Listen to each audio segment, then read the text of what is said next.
দর্শক এবারে জানাবো এক নজরে দৈনিক পত্রিকার শিরোনাম। শুরুতেই আমাদের হাতে আছে দৈনিক সমকাল। তাদের শিরোনামে দেখতে পাচ্ছি সঞ্চয়পত্রের সার্ভার ব্যবহার করে জালিয়াতি, অন্যের সঞ্চয়পত্র ভাঙিয়ে 25 লাখ টাকা আত্মসাৎ। একই রকম প্রতারণার আরও 2 ঘটনা আটকে দেওয়া হয়েছে মতিঝিল থানায় কেন্দ্রীয় ব্যাংকের জিডি। এছাড়া রয়েছে জুলাই সনদ বাস্তবায়ন আদেশে 2 সুপারিশ। সমকালের আরেকটি শিরোনাম, গণভোট প্রশ্নে একদিকে বিএনপি অন্যদিকে জামায়াত ও এনসিপি।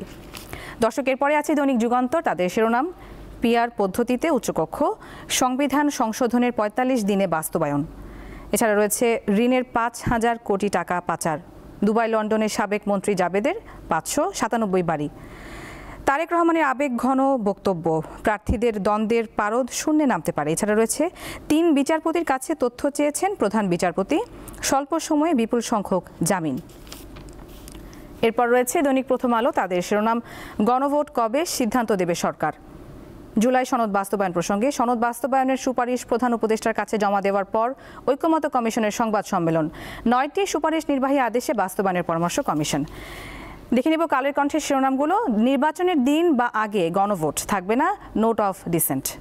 বাস্তবায়নের আদেশে সুপারিশে যা বলা হয়েছে এ বিষয়ে একটি প্রতিবেদন। এছাড়া রয়েছে 4,000 কোটি টাকার মিল হাতিয়ে নেন পানির দরে, আওয়ামী লীগের আমলে একে আজাদের সুবিধা গ্রহণ।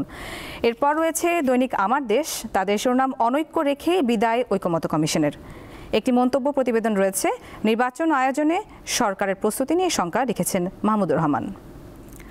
দর্শক দেখে নিলাম আজকের দৈনিক পত্রিকার শিরোনামগুলো।